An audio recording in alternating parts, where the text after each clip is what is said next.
Okay, so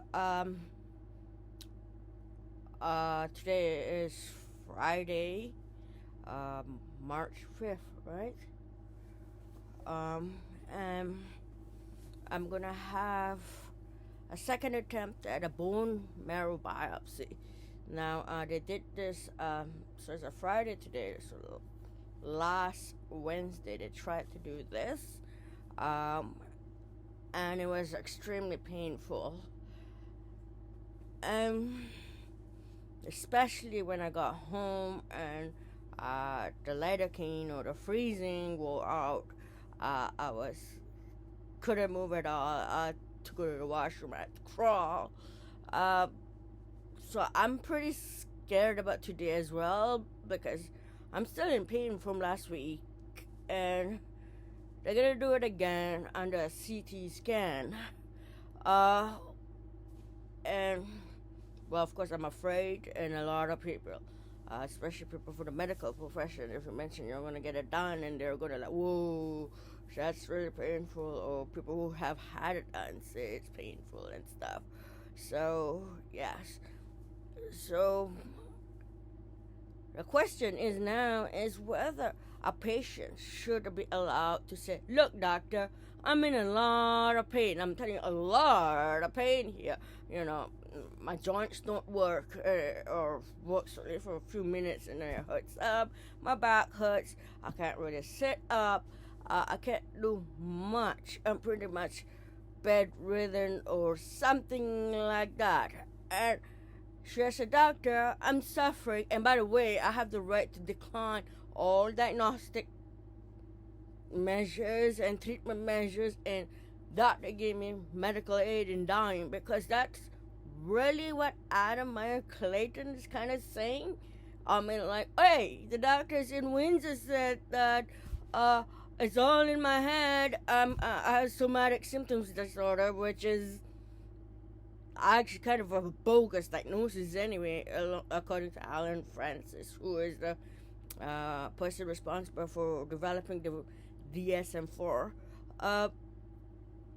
And yes, he's like, well, the doctors in Windsor and said that it's all in my mind. It's a mental illness. That's why I feel like my face is burning. I'm burned out. And I have seizures and stuff like that. And like when the doctor suggests he go to Toronto, he refuses to go, and then he refuses more and more treatment, and he refuses to try invasive treatment such as TMS, transcranial magnetic stimulation. He views that as invasive. So I mean, sometimes I wonder, does taking blood be considered too invasive for him? That he sees psychiatrists only? I mean, because doctors from other professions are going to take your blood. The doctors from other professions are going to give all kinds of imagings. But it ain't going to happen at Windsor Regional Hospital. I can tell you that. Because I have went to that hospital multiple times, very sick, worse than I am in Toronto. And when I get there, the doctor says, it's all in your head. This is not an emergency. Get out. So, like, yeah, I know how it is. So the guy is literally convinced that it is only in his head as a mental illness, and as such, people with mental illness should have access to MAID. I agree. Someone with a mental illness should be allowed to access medical aid in dying. That's for sure. I mean, that's beyond doubt. I mean, like, because before I only had a diagnosis of a mental illness only, and even if I just had a mental illness, the fact that the only thing that helps is a service dog, which I have sitting with me here. There are pictures of my former service dog behind me, and there's one new one here. And the fact that you can't find a place to live in Toronto. I mean, even the goddamn police don't know about, service dogs' ethics. Like, you go to the hospital, even though the door on the door the sign said, "Oh, service animals welcome," but as soon as your dog makes some noise, they're like, "Oh, it's a fake service dog," instead of asking for documentation. So I'm saying, like, from especially the housing part, you can't find a affordable place to live, and my current landlord wants me out at all costs, even though she knows I have cancer. I mean, so what I'm saying, the service dog, if just having a service dog, people are gonna give you hell. Might as well access medical aid in dying, if that's the only treatment available. Short of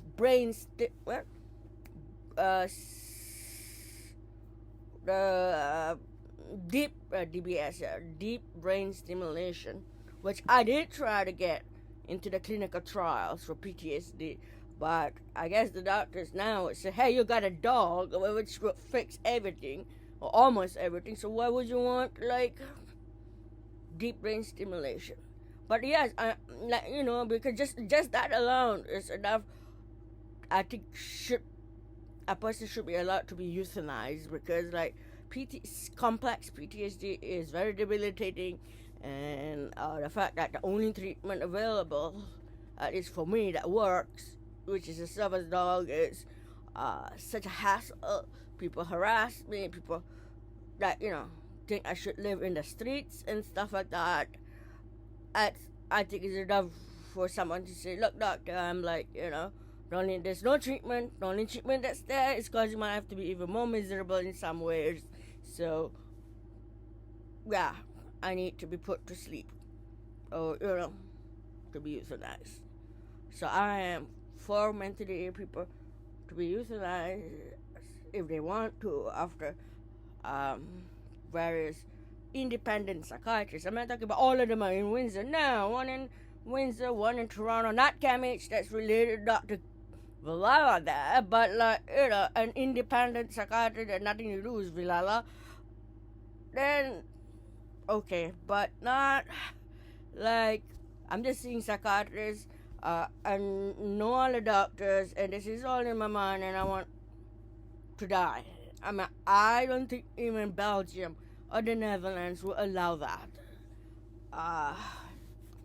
But maybe Adam Maier-Clayton is trying to make something else in Canada. Maybe to make the first country in the world to allow a patient to say, "Look, I'm suffering.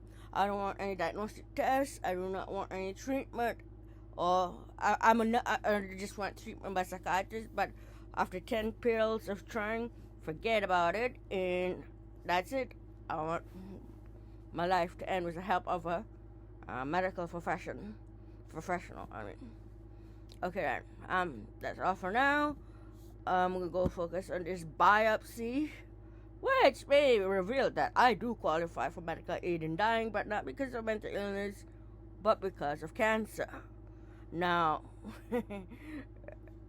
well, I think you pretty much know that, without the cancer, I would like medical aid in dying, quite frankly. So, we'll see, because there are much more factors involved in my case that I'm not bringing up yet. Okay.